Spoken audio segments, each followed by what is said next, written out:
there and welcome. I'm Mark Dickinson and this is a rapid learning session. This rapid learning session is called I Am the Voice. I Am the Voice is all about outstanding communication. Life is about incredible communication. And literally in RLS, what it's all about is learning something very quickly so then you can go and implement it.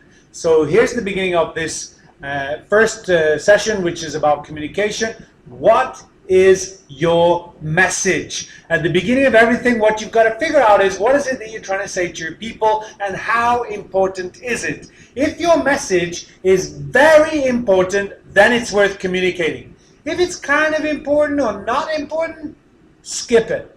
Don't waste your time. You only want to get up in front of people with something that is very important. Everything else, you can do it by email, you can do it by WhatsApp, you can do it by, I don't know, Twitter, TikTok, Facebook, whatever you want. But when you're going to get up in front of people, it's got to be very important. Now, here's the problem.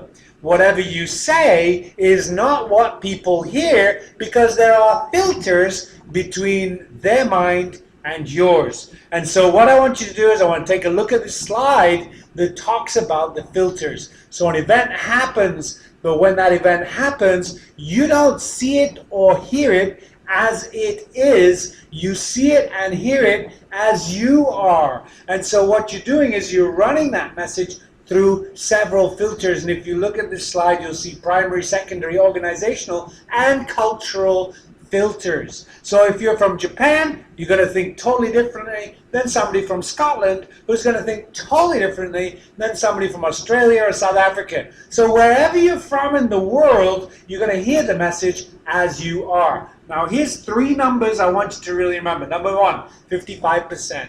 55% of communication is your body.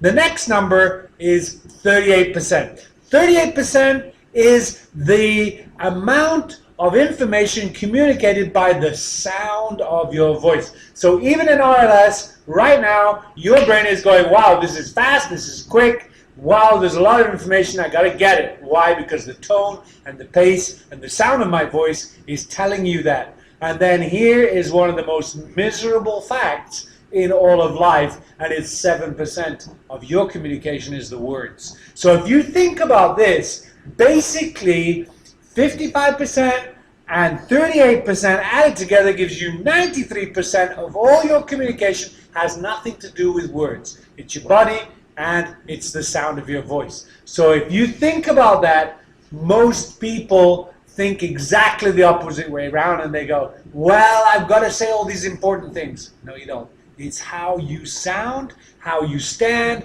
and how you look. So what counts is the sound. So it is the sound of your voice. How do you sound? Are you weak and whiny, mopey, miserable, angry, sad? Or are you happy, energized, lit up, ready to go? That's the sound that will come over. So here I want to give you a couple of tips. Here's the first one. This is amazing. If you put your hands together like this, and then what you do is this is called the wisdom hands. So if you put your hands together like this, it's seen as a sign of wisdom or knowing. All right, now this is a sign of praying. If you have your hands close together like this will be taken as praying. But if you have your hands just slightly open like this, then this is wisdom. And so what you want to do is you want to create wisdom by having your hands together. Now what you do is you take in 10 deep breaths. And you can do this even when you're in the presence of other people. So you breathe in.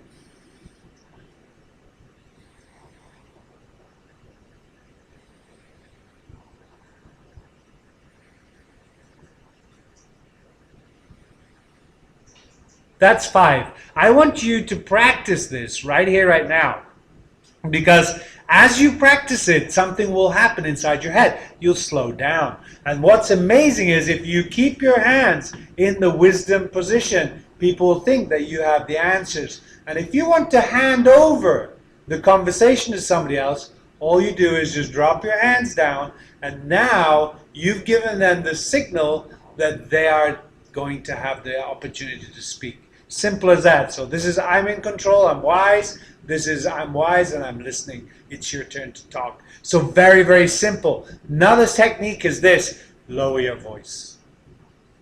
The moment you lower your voice, people will listen. Contrary to popular belief, people think, this is important, I gotta raise my voice. No, lower your voice. As soon as you lower your voice and then speak more slowly, people will begin to listen to you, give importance to what you have to say. And remember this, you're a boss, you're a manager, you are responsible for the business, and so when you're talking, you are the sound of the company.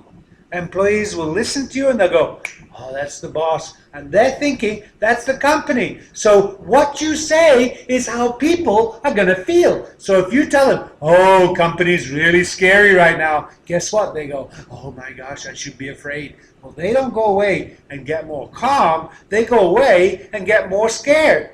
But if you say, you know what? Don't worry. We got you covered. We're going to take care of you. We're handling this and things are going to improve. What do? They go away and go, wow, that's cool. Really awesome. We're going to be taken care of. No need to worry. Everything's going to be okay. So it all depends on how you send out the story. Now, what you got to remember is most people tell their own story. Don't. Keep your story to you. Focus on their story. Listen to what they've got to say. And one of the greatest questions you can ask is this: how did you pass your time? How was this COVID for you? How was this difficult time for you? And let them talk. As soon as they talk, then you do this. Nod, smile, yes. See, the nod, they feel you. The smile, your smile transcends words, is beyond the words. They can feel that smile. And then the yes is affirmation. So you're doing an act of kindness, and these people will feel that. So what you want to do is concentrate, but what you concentrate is you concentrate on them, not on you. So the point is this: in your mind you think, I love you. If you think about somebody and you think, I love you, what happens? You begin to change the way you behave towards that person. If you think, I'm angry with you, your face will change. Look at my expression. It changed instantly because I thought I am angry. Immediately, my face will take that. But if I say, I'm grateful for you, then immediately your face will change in another way. If you think, I love you, instantaneously, you will begin to send out those vibes of love. So it's really important to tell people, you know what, it is going to be great. And you are the voice of positivity. You're the voice of hope. You're the person that says, we care. And so what happens is they feel like we're here for them. And so you're basically communicating this message, we're here for you. We're beside you. And that, my friends, is I am the voice. Take these notes, take this small session and share it with as many people as you can. Get them on board, help them, and use these techniques to create the difference. Thank you for watching. This is Mark Dickinson. This is I Am the Voice, and this is a rapid learning session. Have a great day.